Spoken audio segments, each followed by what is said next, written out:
오늘 말씀은 창세기 20장 1절부터 18절입니다. 아브라함이 거기서 네겝의 땅으로 옮겨가 가데스와 술 사이 그랄에 거류하며 그의 아내 사라를 자기 누이라 하였으므로 그랄 왕 아비멜렉이 사람을 보내어 사라를 데려갔더니 그 밤에 하나님이 아비멜렉에게 현몽하시고 그에게 이르시되 내가 데려간 이 여인으로 말미암아 내가 죽으리니 그는 남편이 있는 여자임이라. 아비멜렉이 그 여인을 가까이 하지 아니하였으므로 그가 대답하되 주여 주께서 의로운 백성도 멸하시나이까. 그가 나에게 이는 내 누이라고 하지 아니하였나니까. 그 여인도 그는 내 오라비라 하였사오니 나는 온전한 마음과 깨끗한 손으로 이렇게 하였나이다. 하나님이 꿈에 또 그에게 이르시되 내가 온전한 마음으로 이렇게 한 줄을 나도 알았으므로 너를 막아 내게 범죄하지 아니하게 하였나니 여인에게 가까이하지 못하게 함이 이 때문이니라. 이제 그 사람의 아내를 돌려보내라. 그는 선지자라. 그가 너를 위하여 기도하리니 내가 살려니와 내가 돌려보내지 아니하면 너와 내게 속한 자가 다 반드시 죽을 줄 알지니라. 아비멜렉이 그날 아침에 일찍이 일어나 모든 종들을 불러 그 모든 일을 말하여 들려주니 그들이 심히 두려워하였더라. 아비멜렉이 아브라함을 불러서 그에게 이르되 내가 어찌하여 우리에게 이렇게 하느냐. 내가 무슨 죄를 내가 범하였기에 내가 나와 내 나라가 큰 죄에 빠질 뻔하게 하였느냐. 내가 합당하지 아니한 일을 내게 행하였도다 하고 아비멜렉이 또 아브라함에게 이르되 내가 무슨 뜻으로 이렇게 하였느냐. 아브라함이 이르되 이곳에서는 하나님을 두려워함이 없으니 내 아내로 말미암아 사람들이 나를 죽일까 생각하였으며 또 그는 정말로 나의 이복누이로서 내 아내가 되었음이니이다. 하나님이 나를 내 아버지의 집을 떠나 두루 다니게 하실 때에 내가 아내에게 말하기를 이후로 우리의 가는 곳마다 그대는 나를 그대의 오라비라 하라. 이것이 그대가 내게 베풀 은혜라 하였었노라. 아비멜렉이 양과 소와 종들을 이끌어 아브라함에게 주고 그의 아내 사라도 그에게 돌려보내고 아브라함에게 이르되 내 땅이 내 앞에 있으니 내가 보기에 좋은 대로 거주하라 하고 사라에게 이르되 내가 은 1000개를 내 오라비에게 주어서 그것으로 너와 함께한 여러 사람 앞에서 내 수치를 가리게 하였노니 내 일이 다 해결되었으니라. 아브라함이 하나님께 기도하매 하나님이 아비멜렉과 그의 아내와 여종을 치료하사 출산하게 하셨으니 여호와께서 이왕에 아브라함의 아내 사라의 일로 아비멜렉의 집에 모든 태를 닫으셨음이더라. 아멘. 아브라함이 또다시 자기 아내를 누이라고 속입니다. 창세기 12장에서는 애굽에서 그러더니 지금은 가나안 남쪽 그랄 왕 아비멜렉에게 그렇게 합니다. 이미 전과가 있는 아브라함은 대체 왜 이런 짓을 또 저질렀을까요? 아브라함이 왜 이런 짓을 저질렀는지는 창세기 20장 10절에 아비멜렉과 나눈 대화에서 나타납니다. 아비멜렉이 묻습니다. 내가 무슨 뜻으로 이렇게 하였느냐? 아브라함은 이렇게 대답합니다.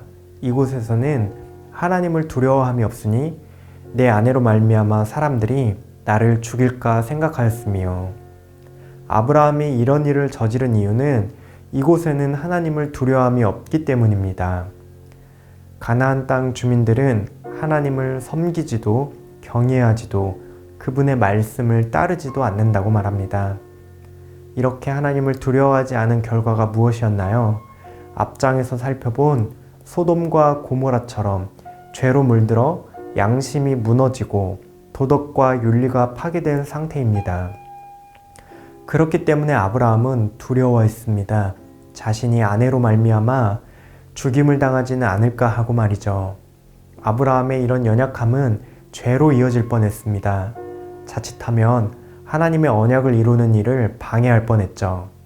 아비멜렉은 알면서 의도적으로 사라를 데려온 것이 아닙니다. 그 점에 있어서는 성경에서도 온전한 마음이었다고 말합니다. 그러나 만약 그가 사라를 가까이 했다면 하나님과 아브라함이 맺은 언약은 파괴되었을 것입니다. 이러한 죄의 빌미를 제공한 사람이 바로 아브라함입니다.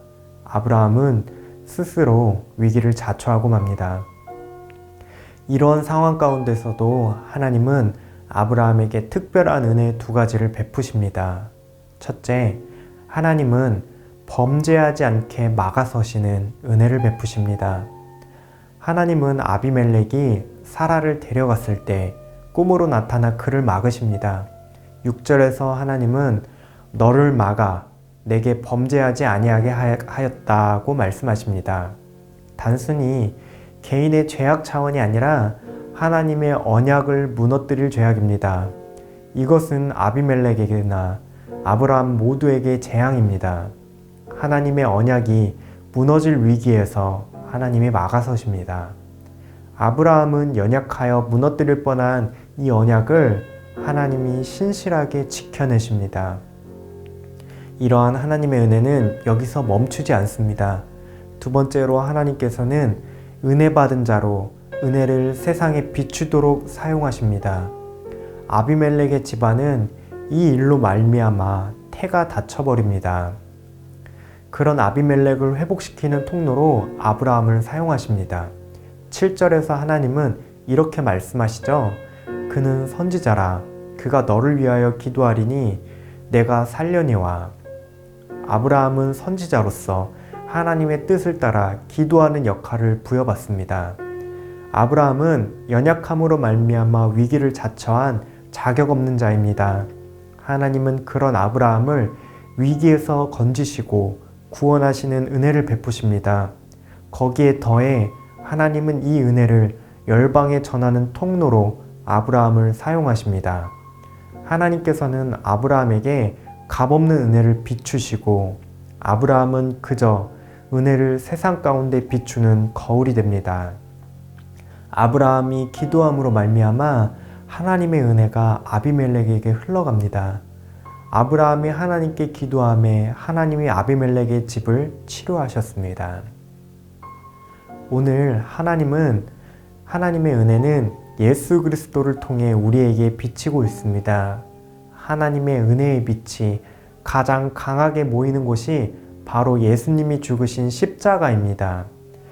돋보기를 통해 햇볕을 모으면 종이가 타오르는 것처럼 하나님께서는 십자가를 통해 우리에게 가장 뜨거운 은혜를 비추어 주십니다. 십자가의 피로 우리의 모든 죄를 닦아 주십니다. 우리가 여전히 연약해서 죄를 지으려 할 때 성령님께서는 죄를 막아주시는 그런 죄를 이길 힘을 주십니다. 그리고 우리를 통해 세상 가운데 이 은혜를 비추는 거울로 사용하십니다. 복음을 전하며 세상을 치료하는 통로로 우리를 사용하십니다.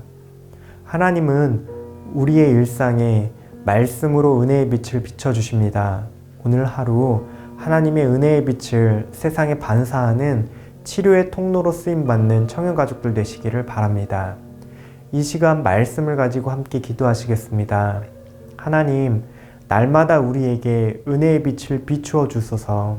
우리의 연약함을 붙들어 주사 죄를 이길 힘을 주시옵소서. 우리 청년교회가 복음의 놀라운 은혜의 빛을 세상에 비추는 그런 거울이 되게 하여 주시옵소서. 오늘도 우리의 연약함을 도우시는 성령님의 은혜로 힘입어 세상 가운데 빛으로 나아가는 청년가족들 되시기를 바랍니다.